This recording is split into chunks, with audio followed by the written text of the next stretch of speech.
Yay, we are back with the top stories, those that have been circulating. And today, since we're entering the weekend, we're just going to give you some light and friendly stories, more on the entertainment scene.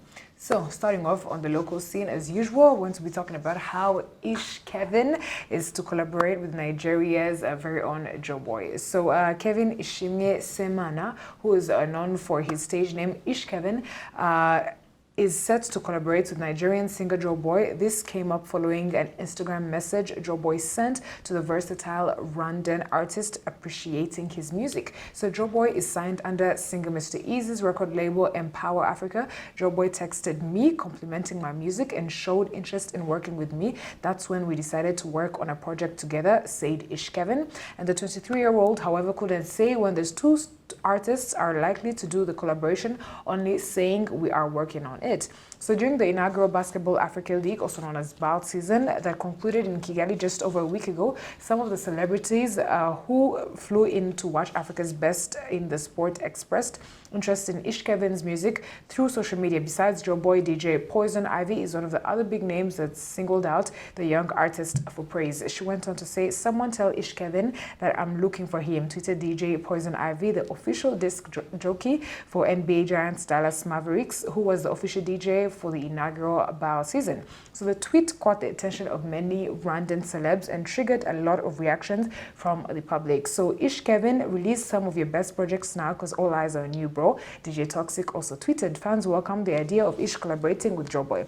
So I am pleased with how his music is growing fast, and I hope that this collab opens opportunities for Ish and other upcoming artists. I can't wait to see him and Joeboy on stage. Some of Ish Kevin's most recent hits include Toto Mtoso, Karina, and Amakosi. So it's an amazing thing that Ish Kevin is receiving a recognition from artists all over the continent, celebrities such as the disc jockey for Dallas Mavericks. It's really amazing the fact that someone's hard work can actually be recognized and it's paying off. And those people who believe that he's not talented enough, this is just testimony that no matter your background, you can actually become something and who you want to be as long as you put hard work in it. And I'm really glad that he's receiving a lot of fans and support from people out there. Yeah, and it's really amazing. It's a milestone when somebody has just come out. He just came out just a few months ago and people are starting to acknowledge him. And as a fan tweeted, it's going to be an open door for, Rwandese music, even if they cannot have, other Rwandese artists collaborate with other artists, but the name of Rwanda or the flag of Rwanda is going to be raised through his music and also the collaboration that he's going to be having with Joeboy. Definitely. Yeah, so heading on to the next story, the famous Mama Butera Knowless set to release Inzora album next week. So renowned female singer Knowless Butera is edging closer to releasing her new album on June 14th, and dubbed Inzora, the singer's new album will be her fifth since she started her music career just 11 years ago. So over the years, she has established herself among Rwanda's top artists, a milestone she wanted to celebrate last year. And however, the COVID-19 pandemic spoiled Knowless's plans to celebrate her 10-year anniversary in music after she was forced to postpone her concert during when she was expecting to launch her two albums at the same time by the end of 2020. And she went on ahead to say, "I caught her. I wanted to have a big concert to celebrate all the milestones that I have achieved since I started music. We kept hoping that the pandemic would relax for me to celebrate my anniversary with the double album launch, but the pandemic couldn't allow us," she told the New Times. So the singer has this time round decided to release the two albums separately, starting with the Inzora, which goes to the public next week, while the second will be released as soon as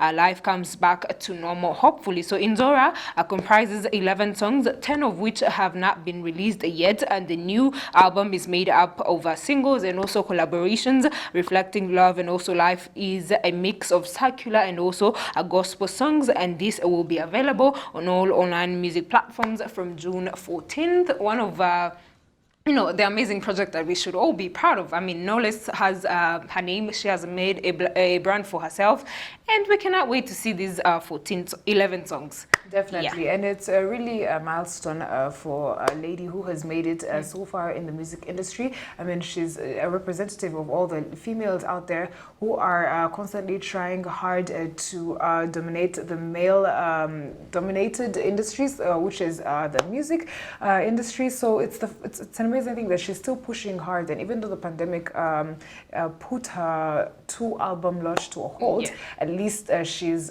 not giving up, and she is deciding to release one on 14 and also the next album at a later date. Yeah. So I can't wait to hear the collaborations and her solos that she has on this album, and hopefully they're going to be a banger. Yeah, go. Yes, so moving on to international scene, still on entertainment stories, Diddy and J. Cole link up, seemingly squashing their beef. So it looks like it's all love between Diddy and the recently patriotic player J. Cole. Yeah. For his newest Instagram post, as you can see on your screens, Diddy posting both of them. It seems that the men have buried their hatchet and let their beef die down. So if you recall, after a hiatus, Cole finally dropped his new album, The Off-Season, last month as he was in the country, Rwanda.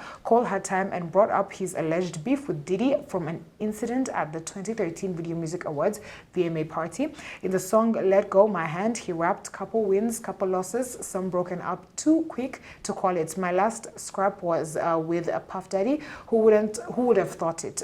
Those are some of the lyrics that were said. I bought that person an album in 7th grade and played it so much. So you would have thought my favorite rapper was Puff Daddy back then. I ain't no stuff, now I know it too much. So those are some of the things that were circulating. So if you recall, Kendrick came for everyone in his verse, but this is hip-hop, and the people should know what time it is, and that goes for Jermaine Cole, who's also known as J. Cole, a Big Crit, Wale, Pusha T, Mick Mills, A$AP Rocky, Drake, Big Sean, Jay Electronic, Tyler McMillan, and he ended the verse by spitting, I got love for you all, but I'm trying to murder you people. So those are just lyrics, but of course there's always different meanings in between those lines, and I mean, rappers always have so much going on with them, and you cannot handle or understand the amount of beef that they have or to what extent they actually go in. But I'm glad J. Cole and Puff Daddy have been able to squash the beef that they had. Yeah, I just love how guys, you know, squash things down, how they make sure that, you know, they come to good terms with each other. It's really different with women. Sorry. So it's really different, and the guy comes in, you know, you just come together, you speak about your thing, and that's it. You know, you saw the video how they were, you know, just trying to joke around. That's the video, and you know, yeah, just them coming, you know, back together and everything is really amazing, and it's helpful to the music industry because whether they like it or not, they have to meet in one way or another. So Exactly. for them to work, you know, rightly, or for them to work together, they have to be in good terms. Yeah, and it's just an example that no matter what, this earth is not our home. So let's just hug each other and hug it out and be friends and help each other rise, because I mean, especially them out there in the Western world, them black people need to stick out for each other and be there for each other and help each other rise, because sometimes the system is designed to put them down. So it's just an effort to show that no matter what, black people should always stand by each other and help each other rise. Yeah, only you guys got each other, so yeah. Exactly. So that was it for the stories that we had for you guys. I hope you enjoyed the lineup. Let's dive right into some